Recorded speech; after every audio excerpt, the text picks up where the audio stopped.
భర్తను చీరతో కట్టేసి భార్య కిరాతకం. తాగుడుకు బానిసై నిత్యం వేధిస్తున్నాడనే కోపంలో క్షణికావేశంలో చేసిన ఘోరం చివరికి ఆ కట్టుకున్న భార్యని హంతకురాల్ని చేసింది. రోడ్డు ప్రమాదం అంటూ కట్టుకథలల్లి తప్పించుకోవాలని చూసిన ఆ కిలాడీ భార్య నాటకాన్ని పోలీసులు చివరకు బట్టబయలు చేశారు.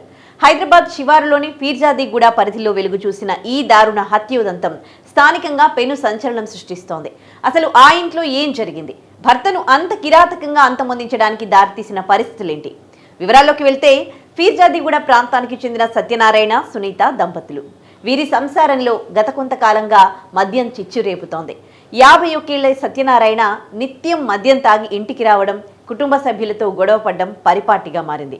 ఈ క్రమంలోనే ఆగస్టు 6వ తేదీన రాత్రి డ్యూటీ ముగించుకుని మధ్యాహ్న సమయానికి సత్యనారాయణ బాగా మద్యం సేవించి ఇంటికొచ్చాడు. రోజువారీ పనులకు వెళ్లిన భార్య సునీత కూడా మధ్యాహ్నం 1:30 గంటల ప్రాంతంలో ఇంటికి చేరుకుంది. ఇంటికి రాగానే సత్యనారాయణ మద్యం మత్తులో భార్యతో తీవ్ర వాగ్వాదానికి దిగాడు. మాటామాటా పెరిగి ఇద్దరి మధ్య ఘర్షణ తారాస్థాయికి చేరింది. ప్రతిరోజు ఇదే నరకం అనుభవించాల్సి వస్తోందని, తనతో పాటు పిల్లలను కూడా మానసికంగా, శారీరకంగా హింసిస్తున్నాడనే తీవ్ర ఆగ్రహం సునీతలో కట్టలు తెంచుకుంది. భర్తపై ఉన్న కోపంతో ఆమె విచక్షణ కోల్పోయింది. మద్యం మత్తులో సరిగ్గా నిలబడలేని స్థితిలో ఉన్న సత్యనారాయణను తొలుత నేలపై పడేసింది. అతను తప్పించుకోకుండా, ఎదురుదాడి చేయకుండా ఉండేందుకు వెంటనే తన చీరతో భర్త కాళ్లను గట్టిగా కట్టేసింది. ఆ తర్వాత ఇంట్లోనే ఉన్న బలమైన సెంట్రింగ్ కర్రను చేతుల్లోకి తీసుకుంది. ఏమాత్రం కనికరం లేకుండా భర్త తలపై, శరీర భాగాలపై విచక్షణారహితంగా చితకబాదింది. తీవ్ర రక్తస్రావంతో గాయాల పాలైన సత్యనారాయణ అక్కడికక్కడే స్పృహ కోల్పోయి కుప్పకూలిపోయాడు. భర్త అచేతనంగా పడి ఉండడం చూసిన సునీత తన నేరాన్ని కాపిపుచ్చుకునేందుకు వెంటనే కొత్త డ్రామాకు తెరతీసింది.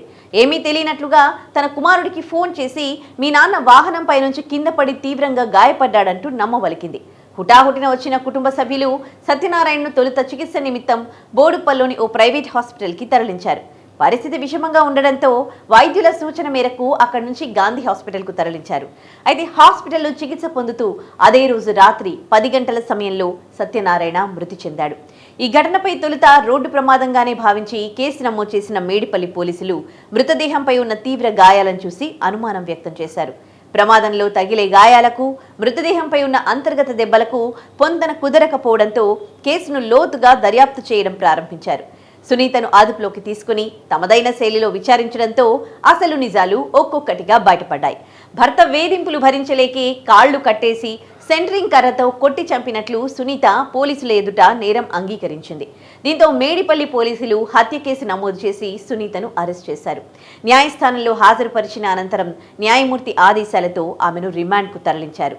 మద్యం మహమ్మారి ఒక నిండు ప్రాణాన్ని బలికొనగా కుటుంబ భారాన్ని మోయాల్సిన భార్యను జైలు పాలు చేసింది. ఈ ఘటన స్థానిక ప్రాంతంలో తీవ్ర చర్చానీయాంశంగా మారింది.